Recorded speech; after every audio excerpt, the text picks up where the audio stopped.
sé qué es agradable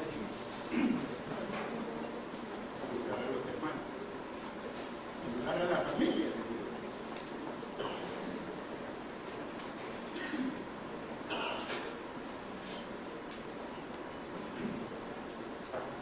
Ahorita en esta mañana, imaginémonos que hay muchas reuniones importantes, hay empresas que están reunidas, gobernantes, otras veces, en reuniones especiales. Y son reuniones de bastante importancia. Pero la reunión de gran importancia es la que hacemos nosotros, junto a Dios. Porque lo hacemos aquel que hizo los cielos y la tierra, aquel ser que nos guarda, nos cuida y sobre todo es el soberano de nuestra vida. Precioso estar reunido, rindiendo el culto este domingo, como familia de Dios que somos.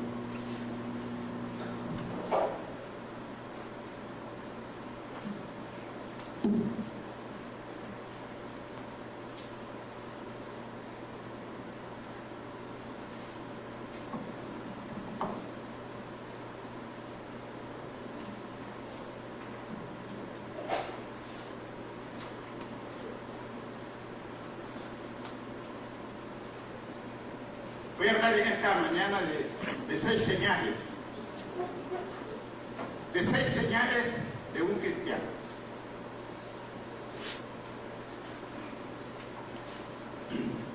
Un verdadero cristiano tiene vida y acción en la proclamación, conducta, testimonio en la vida cristocéntrica.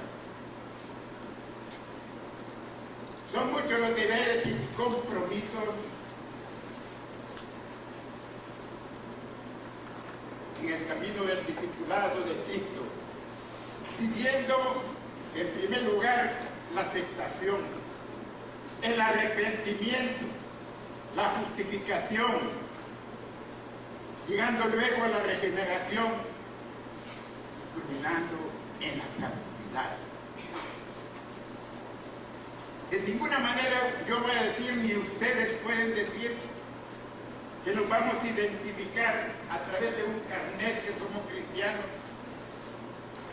o un documento, o una credencial. Somos cristianos porque el hombre sin Dios es solo creación. Pero ahora nosotros, en Cristo, la palabra nos afirma que somos hijos de Dios. Mas los que lo recibieron nos dio potestad de ser hijos de Dios. ¿Cuántos son hijos de Dios?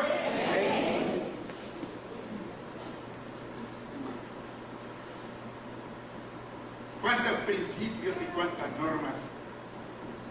¿Cuántos deberes hacen de nuestra vida hombres y mujeres rectos, morales, justos, piadosos y sobre todo santos?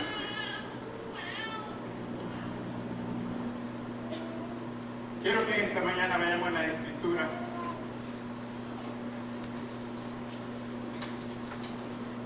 Vamos al Salmo 34, 4, 9.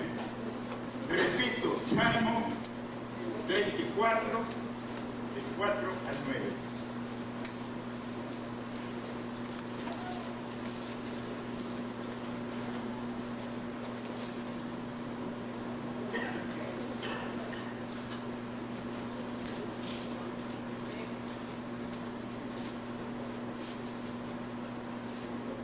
La palabra dice en esta mañana: busqué a Jehová y él me oyó y me libró de todos mis temores.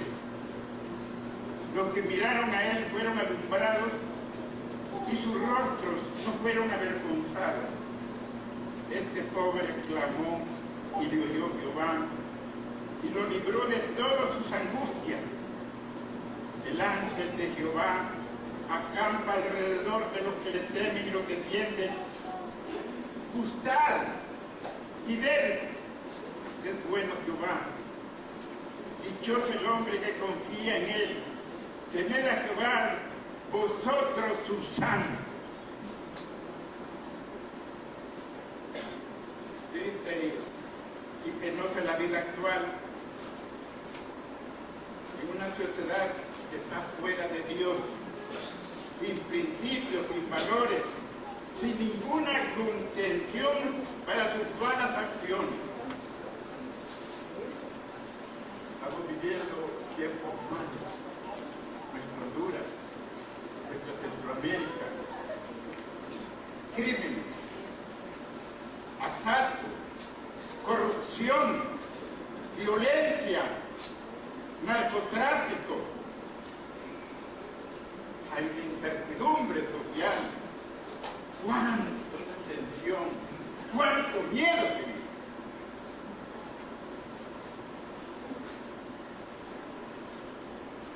Hablar de la economía nos pone preocupados y nos pone con angustia muchas veces. Somos temerosos de un asalto que nos pueda suceder a cualquiera de nosotros. Podemos ser víctimas de un crimen. ¿Cuánto temor tenemos también a la muerte? ¿Cuántos temores tenemos de ver? Pánico, una enfermedad que nos venga. Los jóvenes, un temor, una fobia al futuro. También un temor a un desastre natural que pueda venir.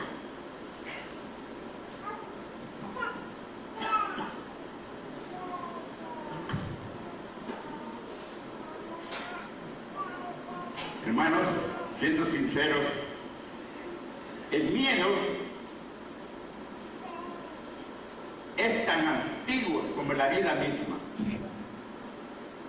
Miremos nosotros en el principio bíblico de la palabra de Dios, en el que Adán y Eva, estando en el paraíso, infringen, están contra Dios, desobedecen lo que dice Dios. Dice la palabra que tuvieron miedo. El miedo es tan antiguo como la vida misma, repito. ¿Quién de nosotros no tiene luchas emocionales? Tantas cosas que nos afligen. El sufrimiento de las enfermedades muchas veces deprimen nuestra alma.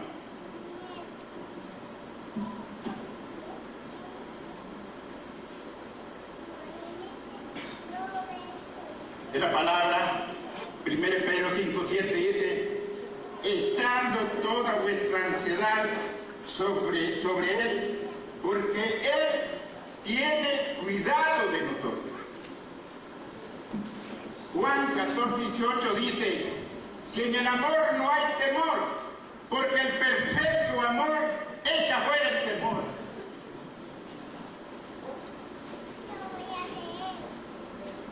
Es que Dios, como hijos de Dios, como personas que tenemos al Espíritu Dios en nuestra vida, Dios no nos ha dado un espíritu de cobardía, sino un espíritu de poder, de amor y de dominio propio. ¿Cuántos dicen amén?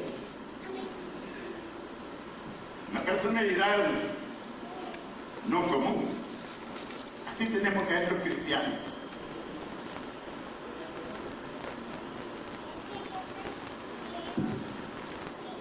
Es una seña, como cristianos que somos, primero, nosotros estamos bajo el cuidado de Dios, habitamos sobre su abrigo y Él nos cuida, Él nos guarda, Él nos protege. Si usted tiene la convicción de saber que en medio de estas crisis, de estos grandes problemas, Dios nos cuida y nos guarda. segunda señal de un cristiano es que somos iglesia. Somos una sociedad de Dios. Somos un organismo de Dios. Iglesia, repito, no es el edificio. Iglesia no es la forma arquitectónica de una casa. La iglesia soy yo. La iglesia es usted. La iglesia es cada uno de nosotros en su desarrollo natural. En los deberes y obligaciones como iglesia debemos tener. Somos piedras vivas en el edificio de Dios, anunciando la buena nueva. Eso es la iglesia.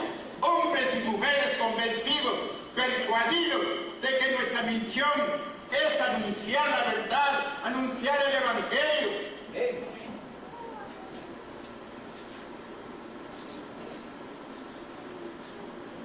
Quiero que veamos en la palabra a 1 Pedro 2, 9, 10. 1 Pedro 2, del 9 al 10.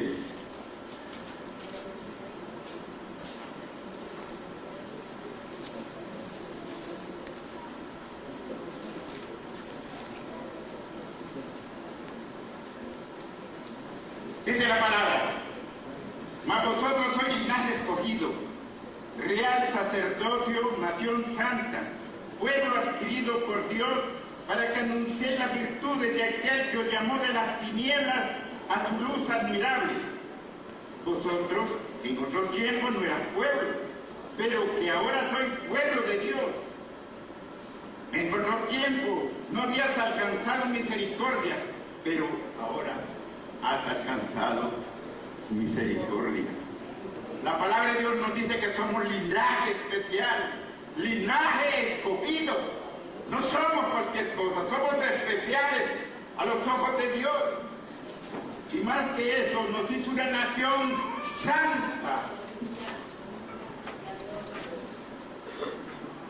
para que anunciemos las virtudes de aquel que nos llamó de las tinieblas a su luz admirable.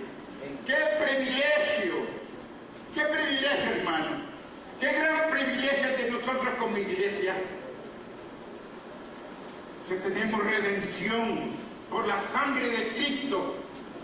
Somos guardados por el poder de Dios.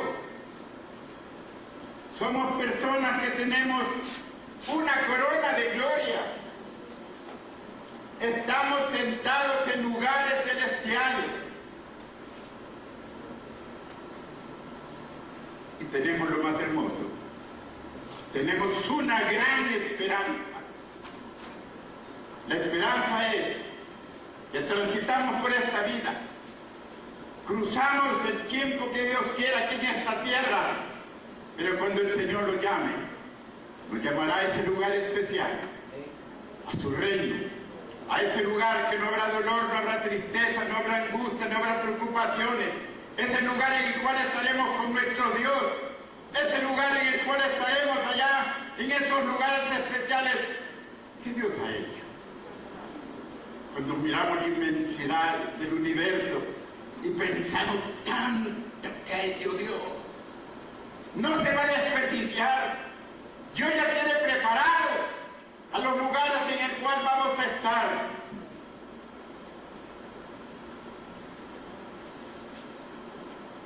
La iglesia que Dios va a levantar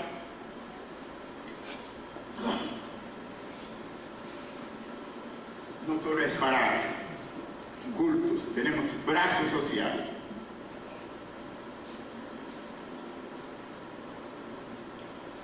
En la verdadera iglesia tenemos que evangelizar, tenemos que clamar, tenemos que orar, tenemos que interceder por este mundo, por esta sociedad. La iglesia somos los llamados a clamar, a interceder por la situación caótica, por la violencia que estamos viviendo. Nosotros somos los llamados. No pensemos que es para los derechos humanos. No pensemos que para cualquier institución es para la iglesia. La iglesia es la intercesora en este mundo.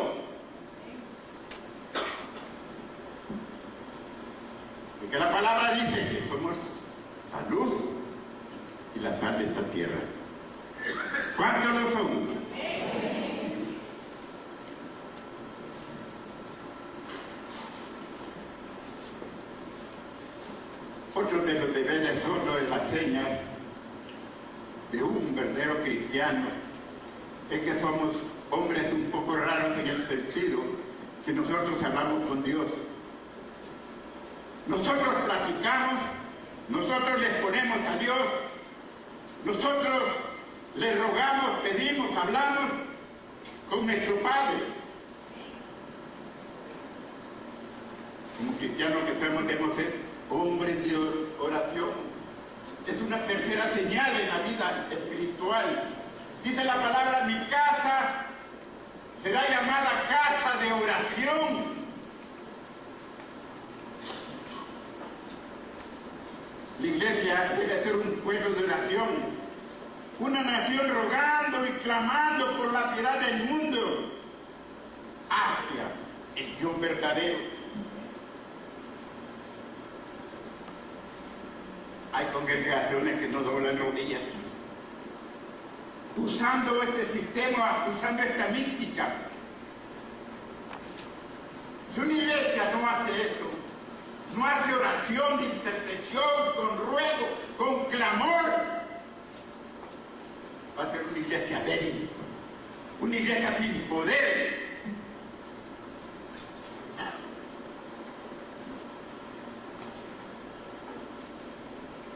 Sabemos que Dios escucha la oración del justo. Usted, hermano, usted es justo. Hermanos, usted y yo somos justos.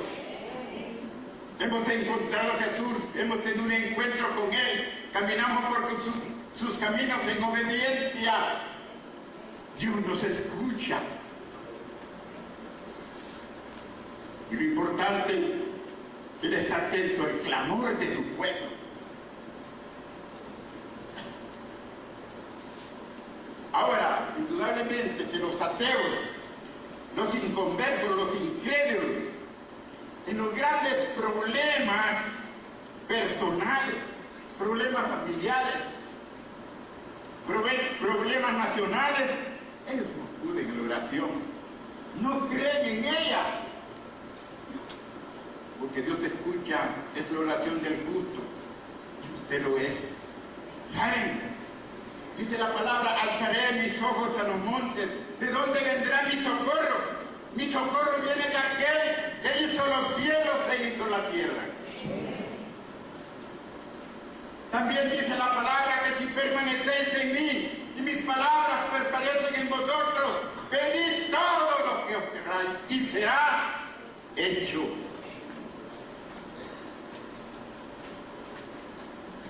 Quiero preguntar a alguien esta mañana. Hermana, ¿conoce usted el celular de Dios? El número. El número fijo de Dios, ¿lo conoce? ¿Quién conoce el celular, el número de Dios? El número de Dios, el celular o el número fijo, lo tenemos en Jeremías 33:3. Clama a mí y yo te responderé. Y te enseñaré cosas grandes y ocultas que tú no conoces.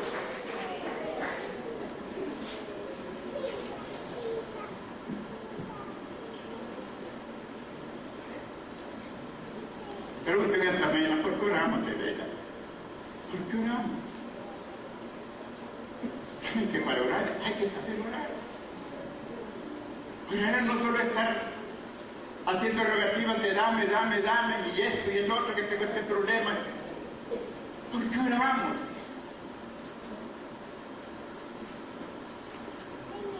¿Cuándo debemos orar?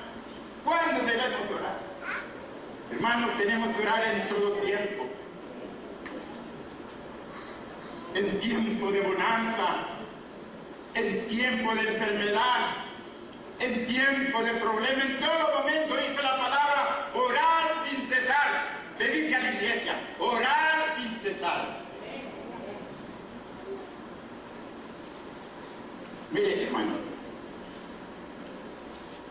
como hijos de Dios, como personas que entendemos la vida espiritual verdaderamente, un cristiano pero recto, que camina conforme manda la palabra de Dios, es un hombre y es una mujer poderosa.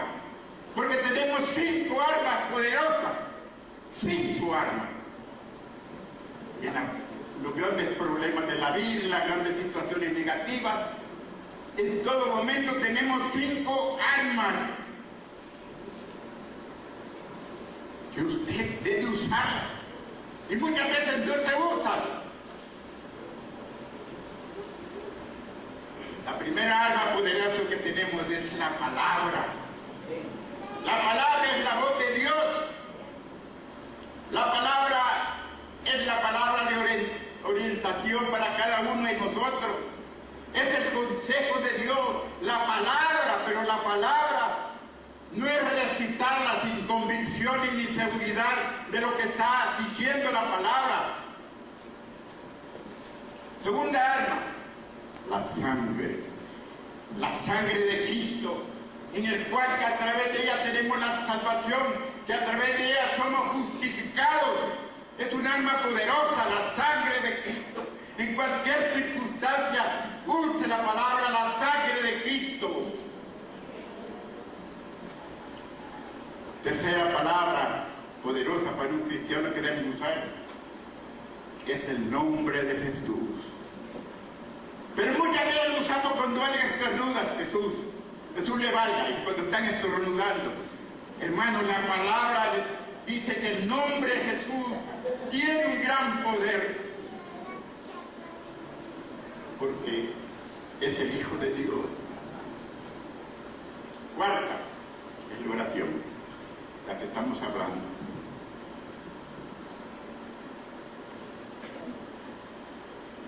¿Cómo necesitamos que verdaderamente la iglesia oremos? Yo siempre voy a repetir, y siempre lo voy a repetir porque el Espíritu me ha dicho que lo diga siempre. Los cultos de oración de brigadas son débiles, sin interés. La gente no quiere venir a orar. Solo tal vez quiera estar escuchando sermones y actividades de alegría y festividades. Pero la oración, hermanos, es necesario. A la Santa Cena, 4 personas. Tristeza. ¿Sabe que el culto más importante de la iglesia es el culto de oración? ¿Cree usted? Yo sé que es una hora difícil, que usted tal vez acabe de salir de trabajo, pero un esfuercito y venga a orar y se va a dar cuenta el poder, la ayuda, la protección de Dios, la confianza completa de Dios. Cuando nosotros lo hacemos, platicamos y hablamos con Él. Quinto es el ayuno a Dios. Cuando nosotros ayunamos es un pequeño sacrificio que le damos a Dios. Porque Dios no necesita nada. Yo siempre lo repito, Dios no necesita bienes, Dios no necesita dinero, pero sí necesita en nosotros que nos humillemos un poquito, que hagamos un pequeño sacrificio.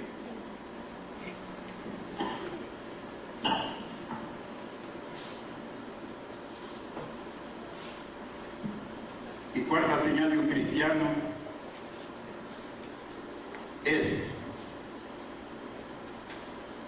que aquel que no declara, aquella persona que no habla de Dios, aquella persona que no evangeliza, está llevando una bonita religión, pero al mismo tiempo negativa.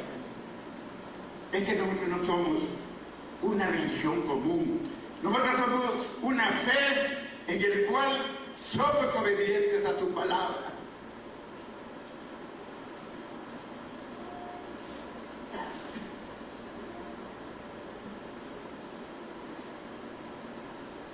Tengan la bondad de buscar en esta mañana Romanos 1, del 16 al 17.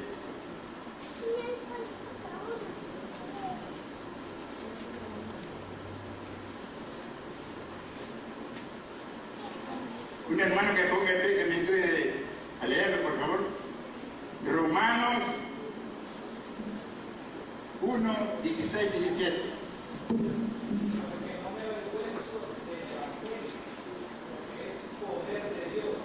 Para salvación a todo aquel que cree, a los judíos primeramente y también a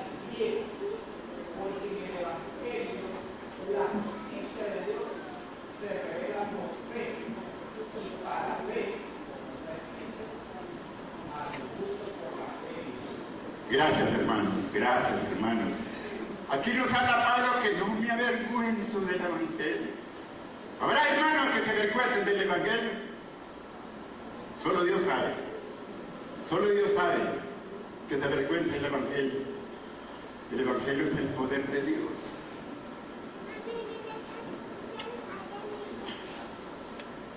Dice también la palabra allí mismo, mas el justo por la fe vivirá. Nosotros vivimos por la fe. El justo por la fe vivirá. No pensemos que es, como piensa la iglesia tradicional, por sacramento o por penitencia, por indulgencia.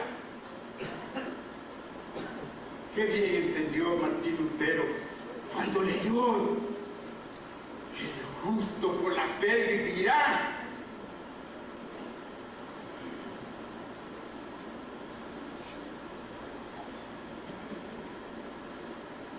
Se cuenta que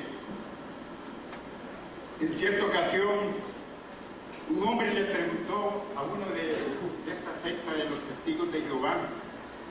Ellos andaban proclamando la palabra como lo hacen. Eso se da un ejemplo, miren. La proclama que hay ganas todos los días, todos los días.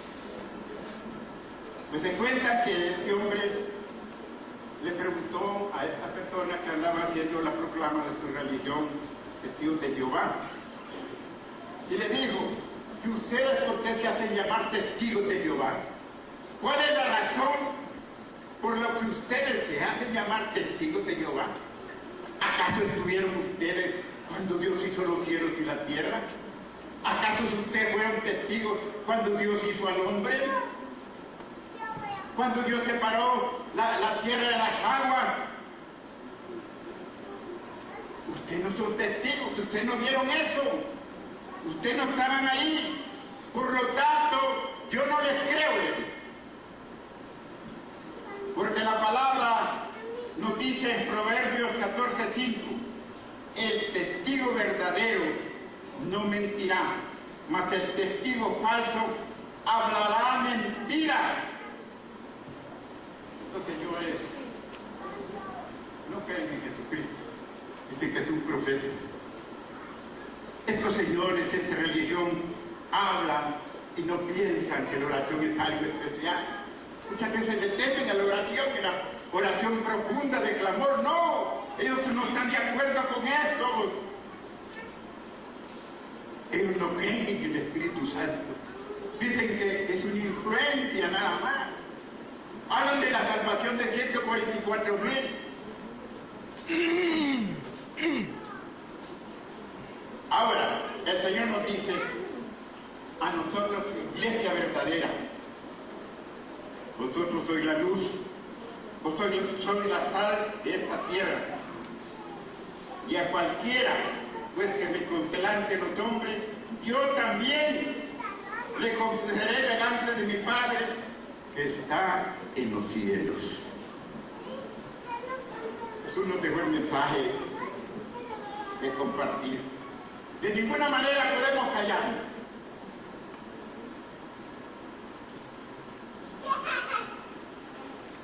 Porque el Evangelio en su contenido nos habla lo que es la vida, lo que es la muerte, lo que es el bien y lo que es el mal, lo que es el perdón, lo que es la misericordia. Nos habla sobre la realidad que Él nos pide y nos guarda, y que estamos bajo su abrigo.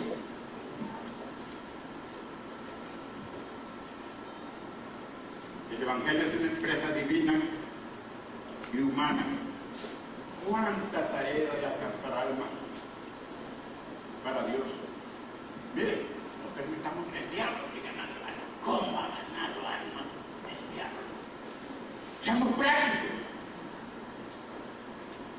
Esa sociedad nociva está auspiciada por la ¿cómo matan? Matando mujeres, matando niños, degollando. ¡Qué tristeza!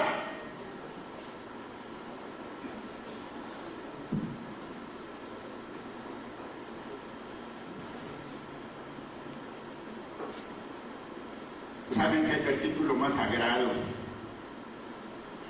el versículo más importante y más significativo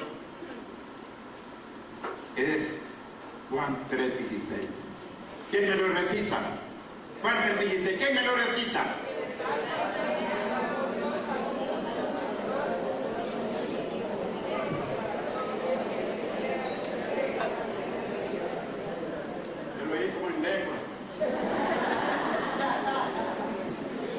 Porque de tal manera amó Dios al mundo que ha dado su Hijo unigénito para todo aquel que en él cree no se pierda, mas tenga vida eterna.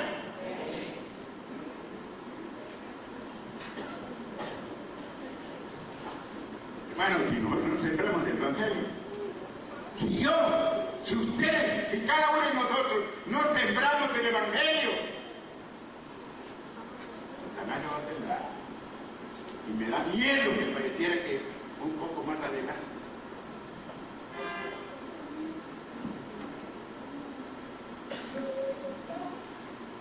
Esta señal de un cristiano. Seguramente que nuestra vida espiritual no es únicamente decir aleluya, cantar coritos, conocer parte de la palabra, vivir la palabra de Dios, sino que tenemos una persona que está contra nosotros. Hay un desafío en nuestra vida espiritual de un ser que está contra nosotros, que está contra Dios. Estoy hablando de Satanás, estoy hablando del diablo.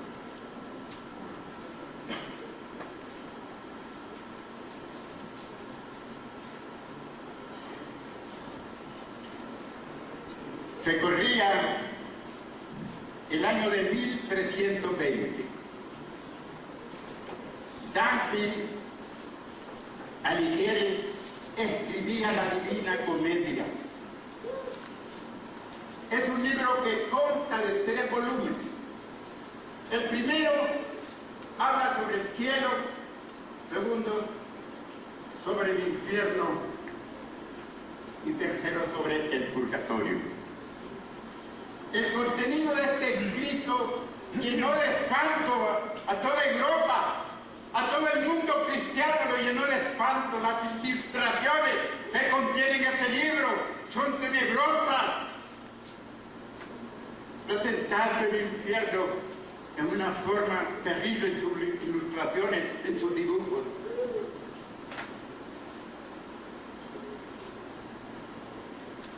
Y la verdad, que dicho personaje, hablando del diablo, no es un relato de ficción, ni es una mitología, ni es una superstición. ¿Sabe qué dice la palabra? Que el diablo es el Dios de este mundo.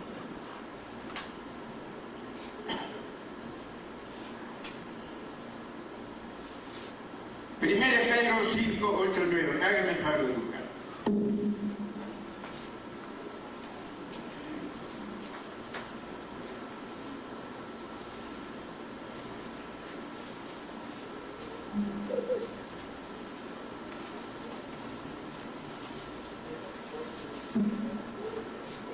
Dice la palabra: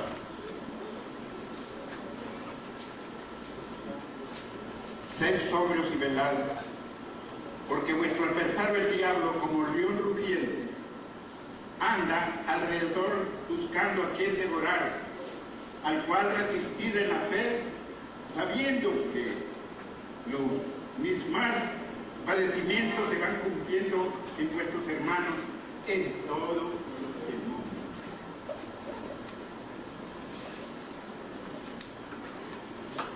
Satanás todavía no está confinado en ese lago de fuego,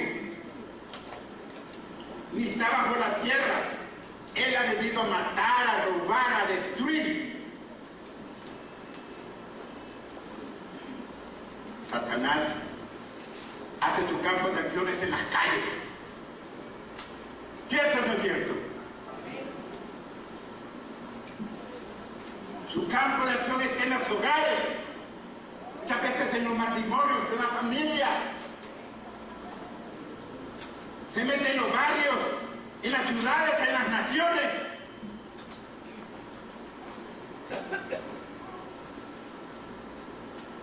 Quiero hacer una pregunta a este joven. ¿Sabe usted dónde está Dios? ¿Dónde está? ¿A dónde? En cada uno de nosotros. Sí, porque Dios es espíritu. Nosotros sabemos a dónde está Dios. Pero preguntémonos, ¿y a dónde está el diablo?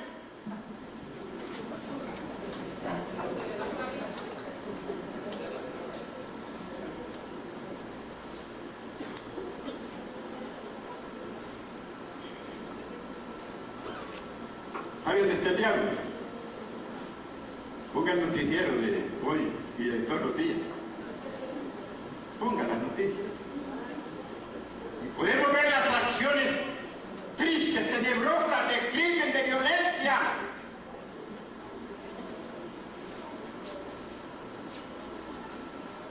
Acciones malas y realistas. Crímenes, muertes, maras, narcotraficantes, astrología, brujería, satanismo, espiritismo, magia negra, santería. ¿Cómo te le dice al diablo? Se le dice mentiroso, ¿verdad? Al diablo se le dice mentiroso, ¿verdad? ¿Qué es mentiroso? Es el padre de la mentira.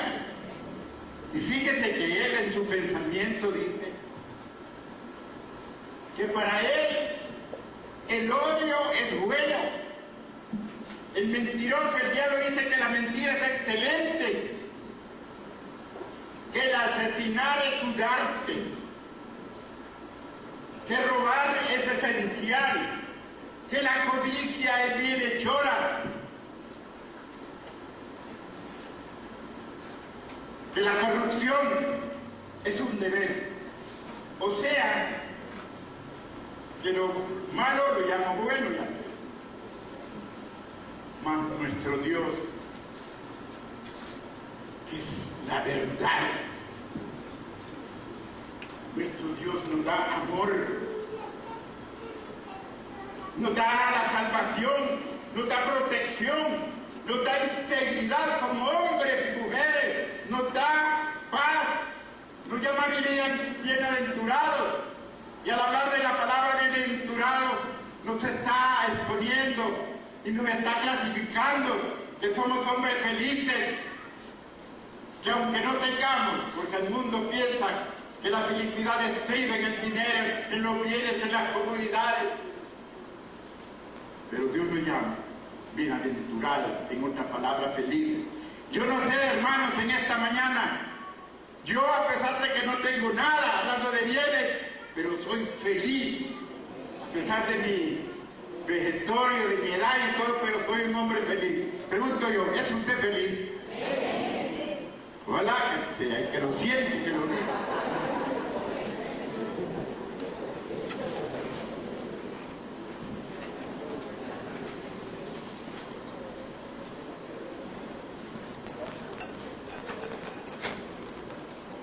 Todos nosotros como iglesia tenemos que conocer sus acciones, sus malas acciones contra nosotros, sus maquinaciones. Él trata de borrar nuestra vida espiritual. Qué triste que a tierra encontré dos personas que han dejado la iglesia. ¿Y por qué no vas a la iglesia? ¿Por qué razón? No, deja el discipulado. No, que me aburre nada. El diablo es lo que busca. Sacarlo del redil, apartarlo de las cosas espirituales. Este enemigo está desplegando todos sus males, sus acciones en nuestro medio, vuelvo a repetir, en nuestro juicio. Yo a veces le pregunto a Dios en mis oraciones, Señor, ¿por qué nos pasa? ¿Por qué no nos sana nuestra nación? Señor, sana nuestra nación. Y algunas veces, en una forma vaga, he sentido que Dios me dice, es necesario corrección, es necesario juicio. ¿Saben que Dios, durante todos los tiempos y conforme las Escrituras, enjuició, castigó a muchos pueblos.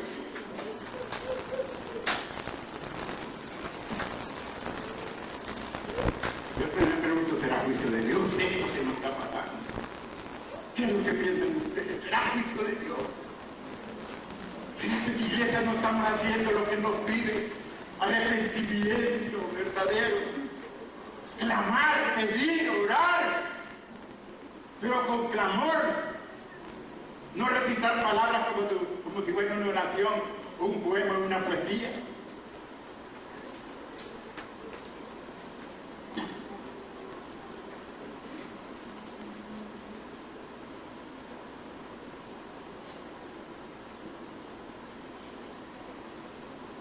Y última, la secta.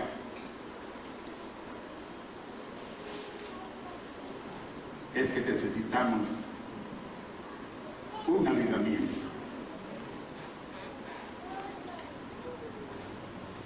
Necesitamos un avivamiento.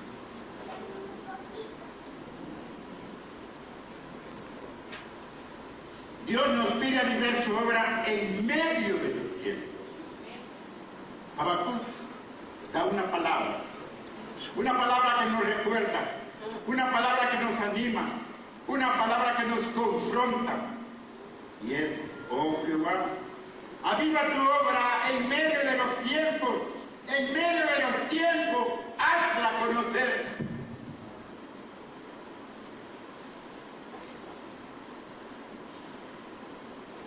Pero la pregunta para algunas personas, las personas que están frías, que tal vez desconocen la vida espiritual, las personas que tal vez pensarán que la iglesia es un club.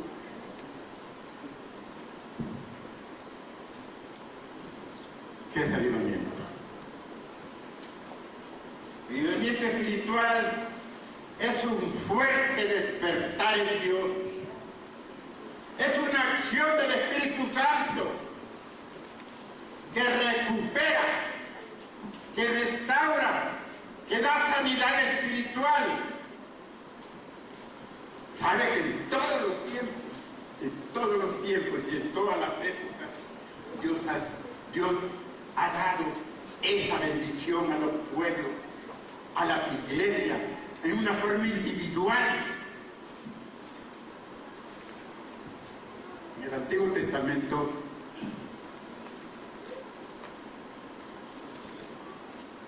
Nehemías y Esdras, dos varones de Dios, se dieron cuenta de la situación en que se encontraba la capital del mundo, que será. ¿Cuál será la capital del mundo? ¿Quién me puede decir? Bien, acá lo repetimos aquí. ¿Cuál será la capital del mundo? Correcto. Gracias, hermano. Jerusalén estaba destruida, la ciudad. Estaba en ruinas, habían quemado toda, la habían saqueado. Los muros caídos, desolados. Había violencia, así como estamos ahora, así estaba Jerusalén, con esa gran violencia, crímenes, y se habían olvidado de Dios.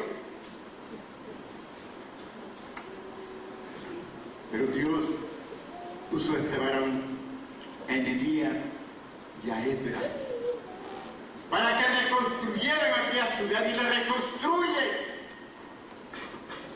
Físicamente la reconstruye en pocos días, porque Dios los asistía y los ayudaba.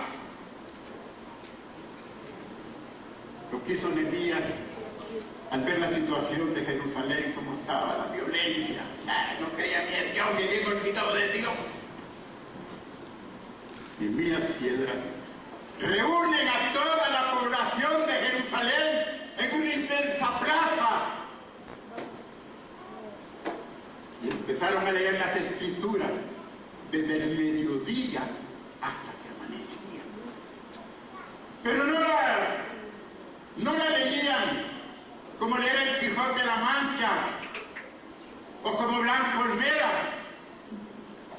o como Jale o cualquier otra novela. La leían con convicción, la leían sabiendo lo que decía la palabra, Y aquella gente se quebrantaba, sollozaba, se arrepentían.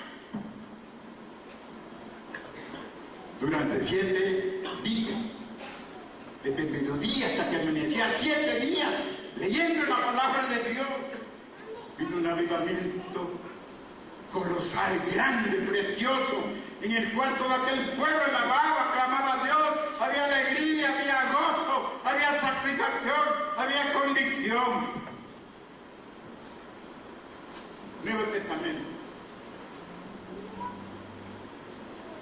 Un hombre raro, con vestimentas exóticas, raras, Juan el Bautista. El profeta, el precursor de Jesús, el testigo del Mesías, dando un mensaje de arrepentimiento. ¡Arrepentidos, arrepentidos!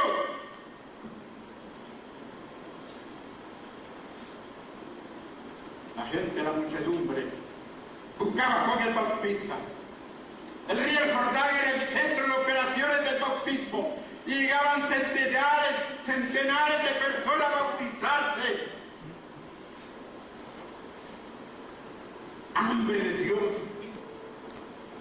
El hombre buscaba asiduamente y con gran vehemencia la realidad de Dios. Un gran avivamiento allí en el Jordán.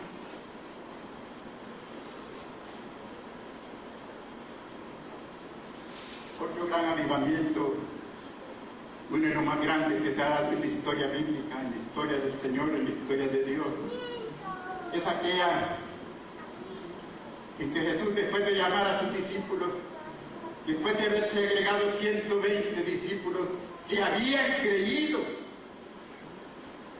que no eran creyentes, sino que eran hombres y mujeres convencidos, persuadidos, llevando una vida recta, llevando una vida piadosa.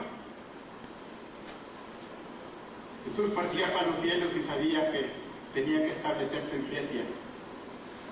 Necesitaba hombres, no para que hicieran reuniones sin cultos, y que se desearan y que se alegraran cantando coritos.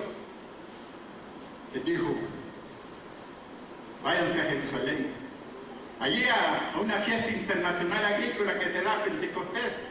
Sí, pero que era una festividad agrícola. Allí iban todas las naciones con sus productos. Era una fiesta hermosa. Dios, que Dios sabía perfectamente que quisiera que toda lengua, que toda nación conociera de Él. Váyase a Jerusalén, váyase al aposento alto y pidan el Espíritu Santo.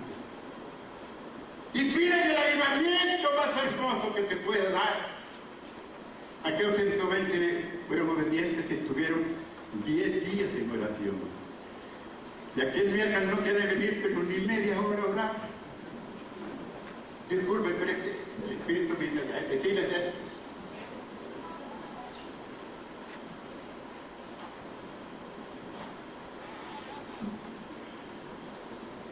los 10 días reciben unción más poderosa. Ya lo conoce todo el mundo. Reciben el Espíritu Santo. Y empieza Pedro a predicar un sermón y en cual se convierte en 3.000. Decía la vez pasada, 120 que habían creído, eran 120 maestros y discipulados, enseñándoles a aquellos 3.000 que se habían convertido cada día. Avivamiento.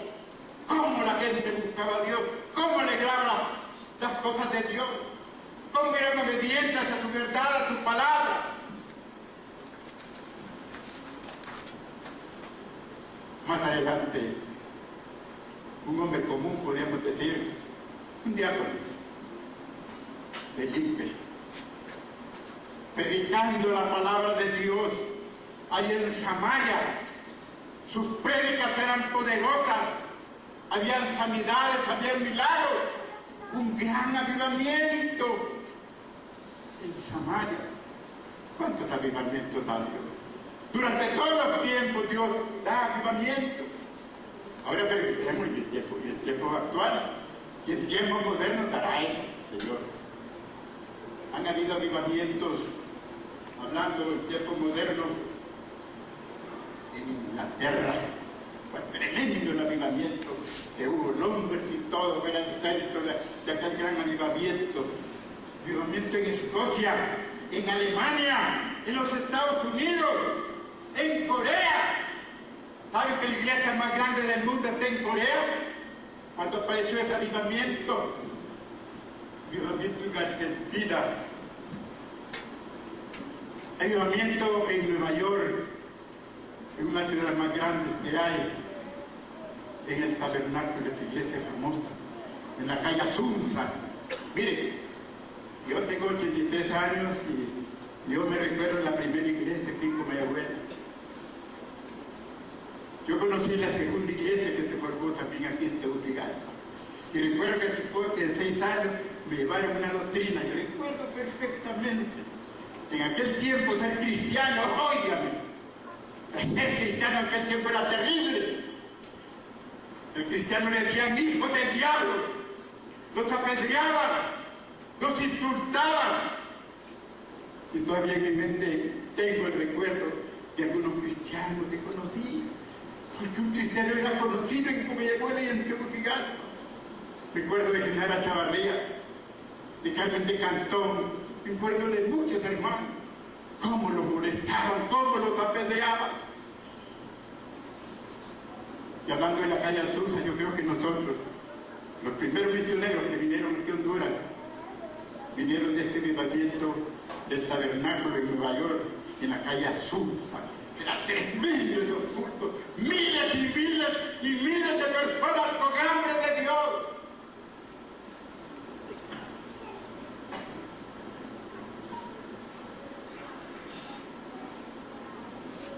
Hermanos,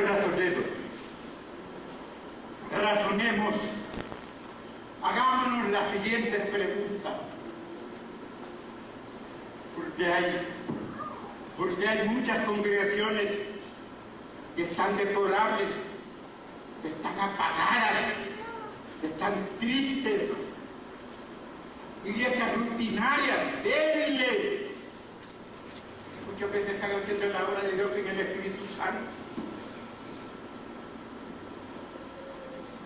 Y los púlpitos se enfatizan prédicas de entusiasmo motivacional, alarde de economía en abundancia, pacto, estímulo verbal.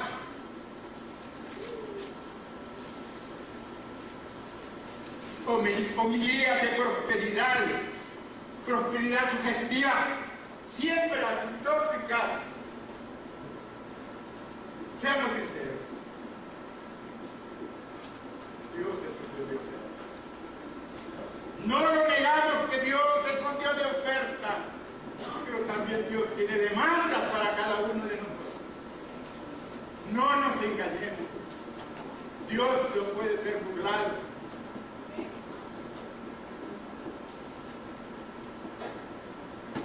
Como necesitan iglesias, congregaciones, con verdadero arrepentimiento, con confesión, con regeneración, con santidad.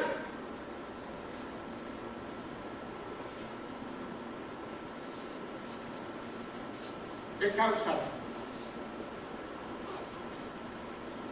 ¿Qué efecto causa un avivamiento? ¿Qué efecto? En primer lugar, vive la palabra de Dios, la pone por obra en su vida. Y como piedra viva en el ejercicio de Dios, cumple el mandato de llevar la palabra. Deja de ser un religioso, deja de ser un creyente y no un auténtico cristiano. Tiene un verdadero arrepentimiento.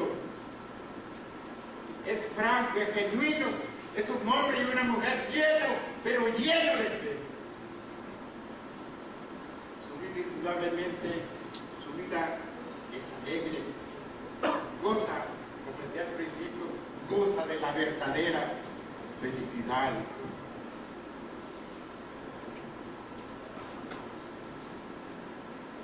Cuando hay un avivamiento, iglesia se llena. Aquí en la entrada sería como un tropel. La gente buscando de Dios, con hambre de Dios. Mire, vamos a ser sinceros. Necesitamos un avivamiento. Necesitamos un avivamiento. Como también los diáconos, los líderes, los diferentes ministerios, o en su forma individual. Dios puede dar un avivamiento así individual también cada uno. Repito, en todos los tiempos Dios ha proporcionado y ha restaurado y ha dado despertares espirituales, ha dado sanidad social y espiritual. ¿Cómo la necesitamos actualmente? Pregunto esta mañana, ¿necesitamos perder un avivamiento? ¿Están de acuerdo que necesitamos un avivamiento?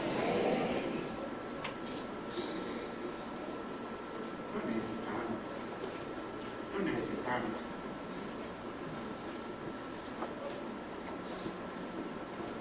Una vez yo pude decir que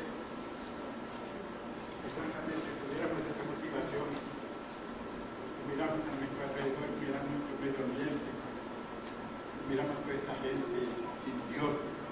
Porque todo esto que sucede no es de Dios, es el diablo, ¿verdad? ¿Cómo necesitamos verdaderamente que Dios nos avive? Que me avive a mí, que me dé más capacidades.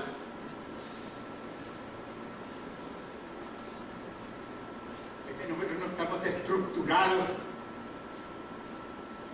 solo para las reuniones públicas. Culto, culto, culto, culto.